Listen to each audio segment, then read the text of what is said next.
part of my campaign to end the stigma. That is ending the stigma together around this dialogue, this conversation about mental health, serious mental illness.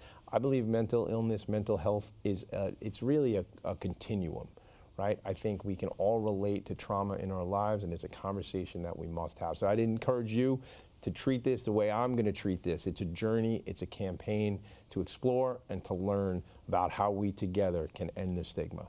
So today, this is the first episode of the show. I'm fired up, I'm excited. Jamie Rosen is here. Jamie, what's going on? How are you, my friend? I'm very good. Thank you for having me. This is very exciting. Look at your coffee. Let's do cheers. Let's start with cheers. Cheers. This is so fun. First show ever. That's delicious. All right, we're good. You know what? You got to get that out. We got to get that first sip out, get it going. So Meister, Seelig, and Fine, it's the name of the firm. You're a partner in the firm, yes. Taking care of the mental health law, right? Who knew? I didn't, honestly. When we first met, inside the last year, we first met, and I didn't even know, I guess it wasn't in my paradigm, mental health law. And when we met through the Health and Business Alliance, and you saw me put together a panel of nonprofit organizations, and you kind of said, hey, you know, I saw what you did there about bringing these nonprofit leaders together to talk about the mental health conversation. And you said to me, would you consider doing it at the Nassau County Bar Association? And before you could finish, I said yes. And it was one of those things, that was so 2024 of me. I always would just say yes. Now I think about it for about 4 or 5 seconds before I say yes or no. But you inspired me to push a little further into this conversation. Honestly, I went out and I had t-shirts made up. I gave you a t-shirt. All of our panelists got a t-shirt. And now there's a show about it. Yeah. Now there's mugs. The mug, ending the stigma together, the mug. It's like that movie Spaceballs. It's a little bit like Spaceballs. But thank you for laughing, because that's what this show is supposed to be about. That's why we're hanging out, we're casual, we're relaxed, right? It's very colorful where we are right now. It's beautiful. You know, right? Not clinical, not anything like that. We're here to end it. We're here to talk about things and really have a dialogue. So I had the opportunity just the other night to see you speak just down the road here, Zucker Hillside Hospital. Talking about topics that are relevant to people who have a loved one who's experienced serious mental illness. Yeah. And I really just want to dive into, how did you get involved with this work? Why did it even become something to be aware of for you? Yeah. Well, similar to you, when I was younger and people were asking me, you know, what do you want to be when you grow up? Mental health lawyer wasn't, you know, on my radar. Yeah. I knew I wanted to be a lawyer. But I had no clue what type. And so when I was at the University of Maryland, my undergraduate degree was in psychology. Okay. And I wasn't quite ready to give up on my goal of being a lawyer, even though I did love the psychology classes I was taking. And so when I went to law school, I went to Hofstra here on Long Island, and I was concentrating in child and family advocacy. I knew I wanted to be on what I call the human side of lawyering.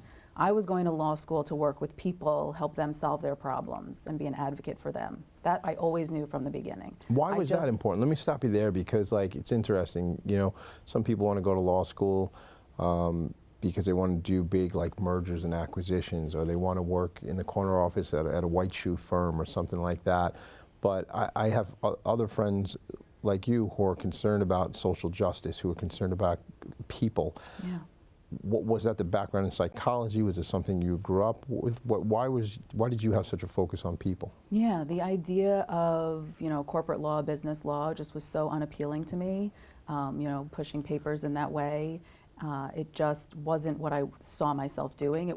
That's not my skill set. Sure. My skill set, I'm like an extroverted introvert, I call myself. I like that. Because I definitely love people, talking to people, being social, but I also need to recharge my batteries alone. Yes. And much faster than maybe others need to recharge. So that's the introvert side of me. But I just really saw my skill set as someone who understands people, connects with people, and can really make a difference working with others. And so coming out of law school, I got a job at a law firm that had a mental health law practice. And it just opened up my eyes to this world that I didn't know existed. But I got to use all of my skills from my psychology classes and from my family law classes to help people through a different type of crisis. And that's really what I do. So just to, so your audience understands, what is a mental health lawyer? Please. What do I do in my day-to-day?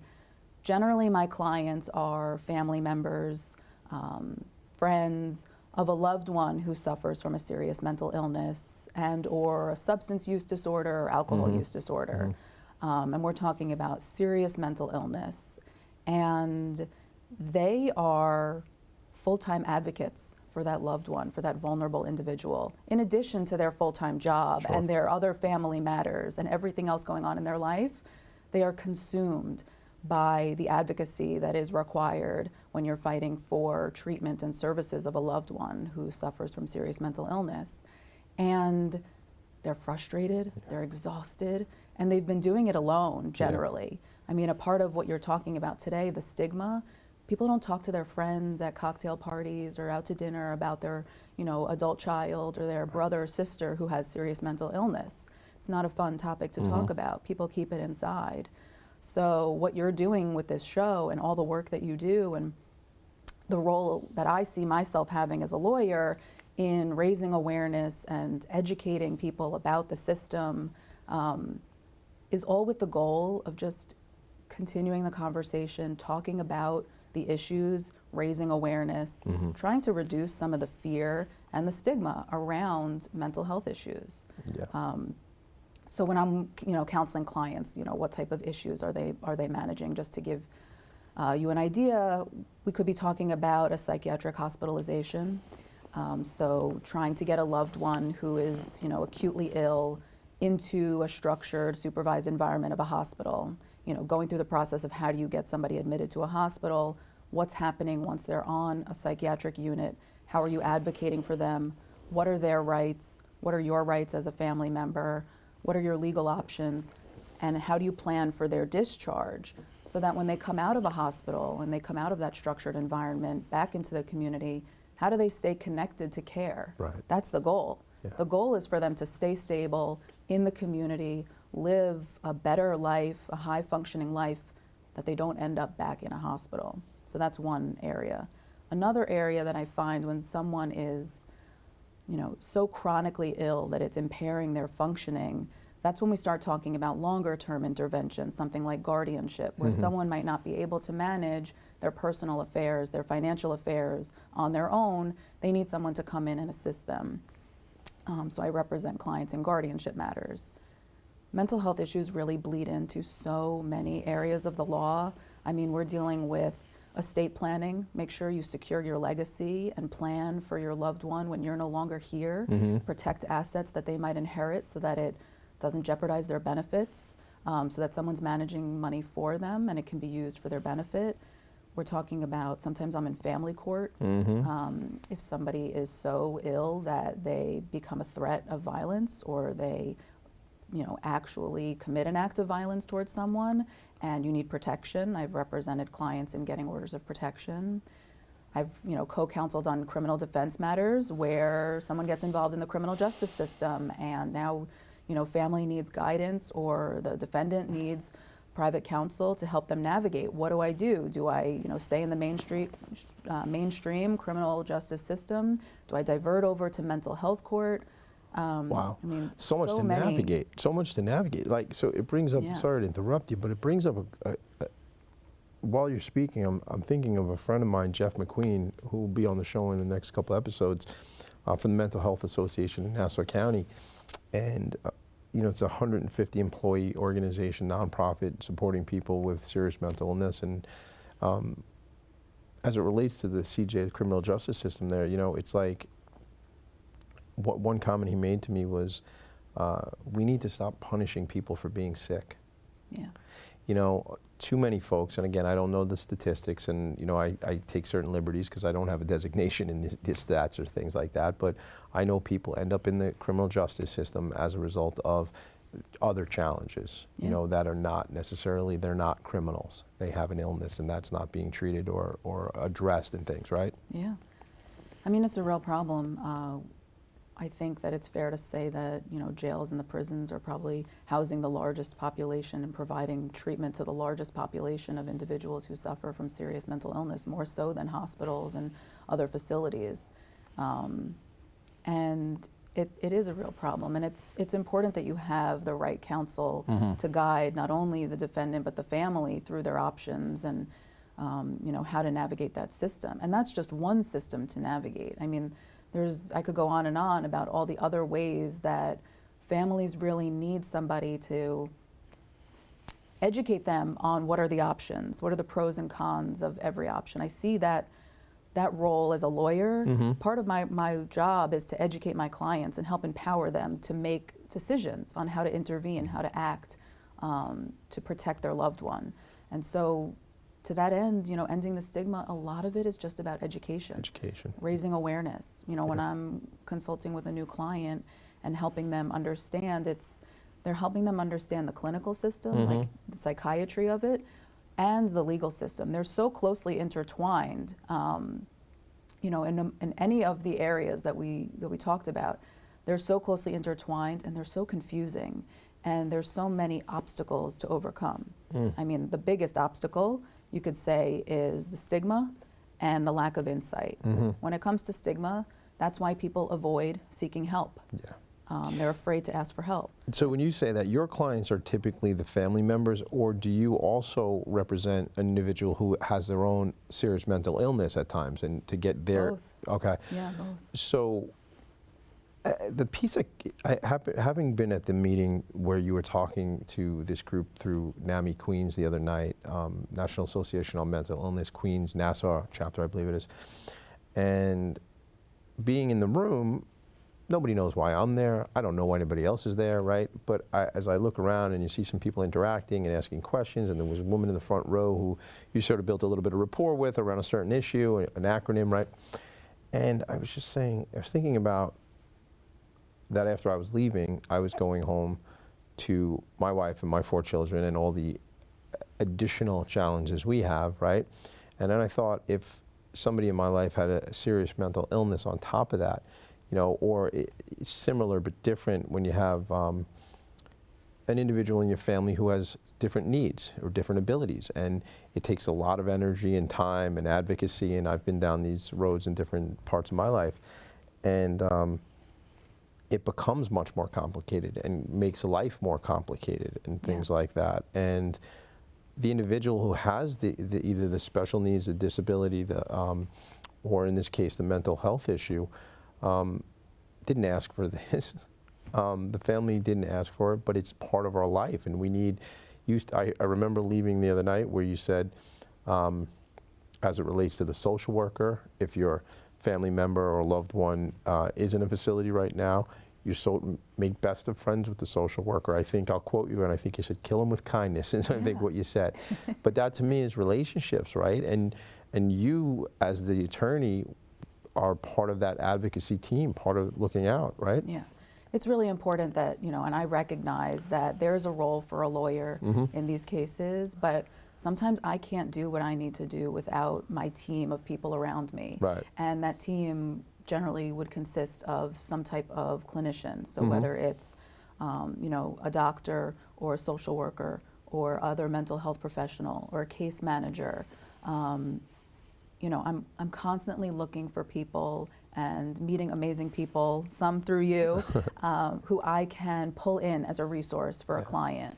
And sometimes the best work that I'm able to do is as part of a team. And I recognize that. Here's where I fit in as the lawyer, but I'm able to say to the client, it would really benefit you and our advocacy and the work that we need to do if we brought in this other person. And being able to recognize that, I can wear a lot of hats, but I also know my limits and where I need someone else. And I see the family member as a part of that team. And when I talk about advocating, like the social worker, when you're advocating in the context of a hospitalization and who's part of your team, social worker has to be a part of your team, doctor has to be a part of your team, and so does your loved one who is suffering. Like you said, they didn't ask for this. Gaining that insight is so challenging for them. That piece is a major obstacle. What do you mean by that insight? So for the individual who suffers from a mental illness, for them to be able to say, I know I have this illness, I know I'm suffering from this issue, and that I need help, and I'm willing to ask for help and accept help. That's huge. Right. Not many people have that insight, or it comes and goes, and it depends when they're maybe in treatment and connected to care, seeing a therapist, seeing a doctor, in a program, whatever it might be, whatever services they have to provide them with the support they need to thrive, they might have that insight. Maybe they're on their medication, and that's what really helps them understand, this is what it's like when I'm not on my medication. It's a much better life for me when I'm in treatment and connected. So that insight to be able to notice the difference and notice that this is something I'm experiencing, and by addressing it, whether it be talk treatment, cognitive behavioral therapy, medication, whatever that it is, that once engaged in that treatment plan, things are better. But not everybody can even get to that point. That's even tougher. Right. And your options when somebody doesn't have insight and doesn't want to accept help and is in denial, or is maybe blaming other people for problems, the involuntary options for connecting someone to treatment are very limited. I mean, you're really just talking about a hospitalization.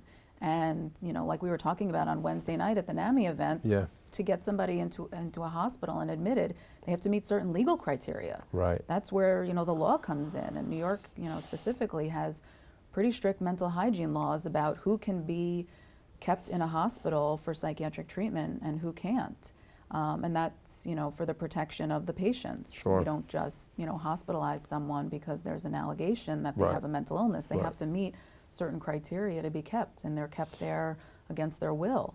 Yeah, well, and I think that's, you talk about ending the stigma, I think that's like the scary part, just to call it something, but that fearfulness of being, now I'm put away or put into an institution or something like that. And you're saying that people have to have certain parameters or hit certain indicators for that to even be a situation. Yeah.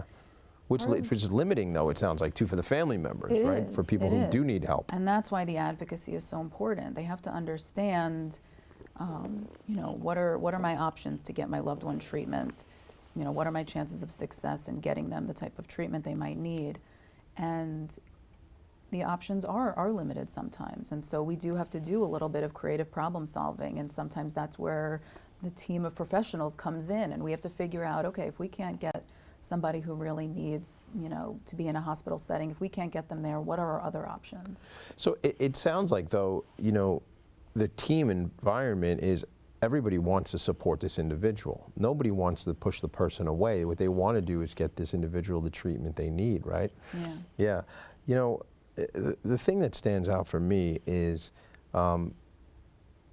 life is so challenging generally, straight up, playing this game.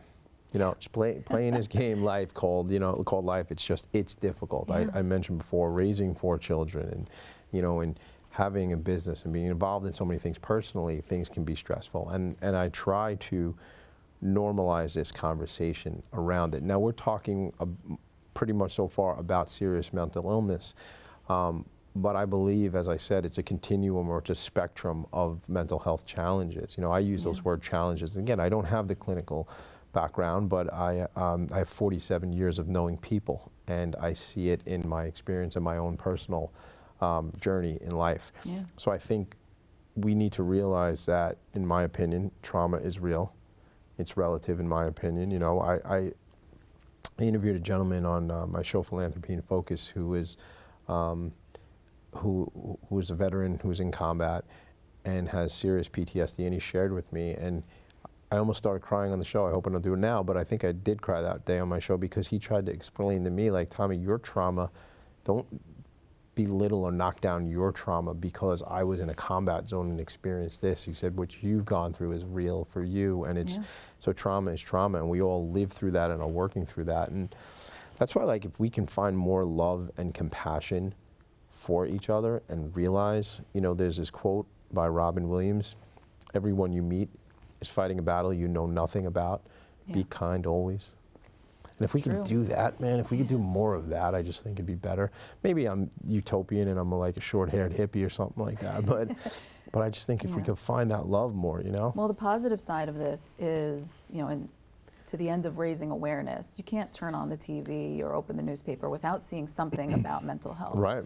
People are having the I conversation. love that. I know. I'm so happy It's about it. everywhere. I know. It's great. You know, it really is a hot topic. We saw it at the I got to Olympics. hurry up and get rid of some of these mugs, man, because we might end the whole stigma and it might be over. Right, so easy. I mean, we saw it with the Olympics. Yes, in the Simone summer. Biles, right? I mean, it that was Simone like Biles? front and center. Yeah. Simone Biles Yeah. coming forward with Yeah. everything that she went through. Yeah. And a bunch of athletes really opening up about, seeing therapists, taking medication. I mean, just like Normalizing starting it. the That's what it is, conversation, man. Normalizing. 100%. Like, I almost feel like every time I tell people I see a therapist twice a week, I feel like people are like, all right, we get it. Why do you keep telling us your business? Yeah, like, stop But- bragging. Right, but I know, right? You were able to get 2 meetings? I couldn't get 2 meetings. How'd you pull that off? Well, I got connections. I'm Tommy D.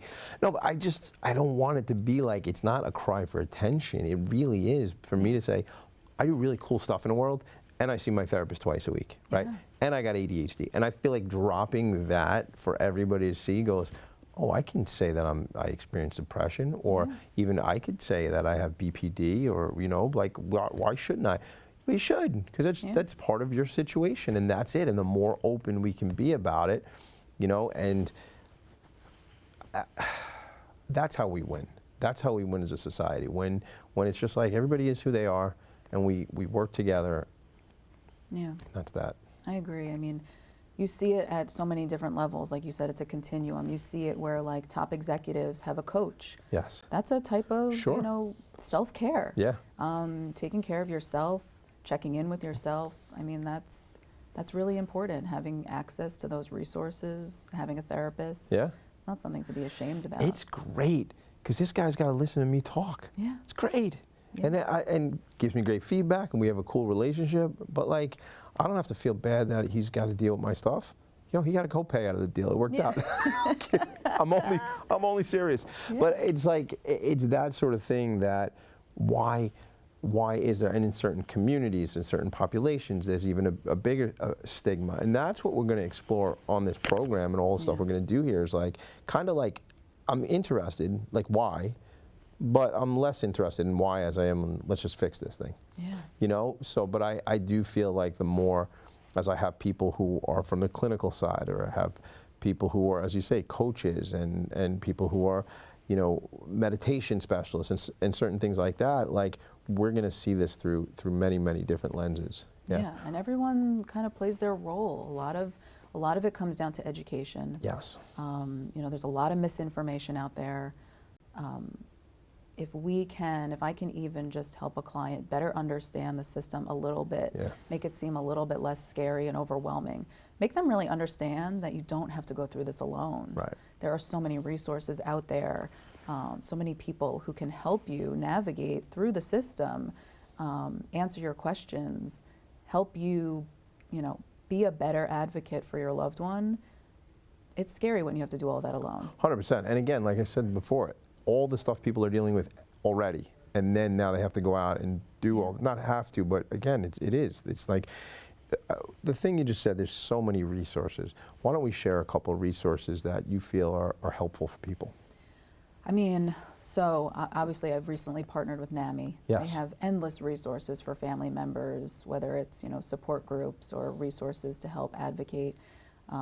There's so many nonprofits on Long Island, Yes. most of which you know better than I do. I listen. I know a few. See, it's funny. Everybody thinks I know everybody. Yeah, And I well, think you I do. think everybody knows me. I don't know everybody. Yeah. But I think there are so many organizations. Options for Community Living, as we talked about, EAC Network, Family Children's Association, many of which are scheduled to be guests on this program here, which is exciting. So there's definitely those types of resources. But even from the perspective of like, I'm an advocate now. Where do I go? Yeah. I mean, it all starts like when I'm working with clients and I'm helping them advocate. A lot of what I'm doing is helping educate them. I'm helping, really empower them so that they have a little bit more confidence when they're going into, a hospital to have a family meeting with their loved one and the treatment team, and they know what questions to ask. And I'm really trying to help people better understand their role, because part of what what I said earlier in terms of understanding the individual's rights, understanding the family's rights. Family's rights are pretty limited. Yeah. When you're talking about a serious mental illness, an adult who suffers from serious mental illness, they have a lot of rights. Family has not so Yeah, much. I learned that from you. And that's scary as a family member because you want to be there to support and help, but it seems like the scales are tipped in a difficult direction. I mean, something as simple as, what we talked about, confidentiality of their records, and the ability to talk to their doctors. They hold the power to give you that consent or not. Right. And how did that legislation work where somebody who has a serious mental illness is going to be able to say, here's how it's going to go? I mean, I get it from a privacy and HIPAA and things like that, but on the other side of it, I don't get it because it's like this person has challenges. How are they going to be able to make that judgment? We're almost out of time, and I can't believe it, but we talked about that before.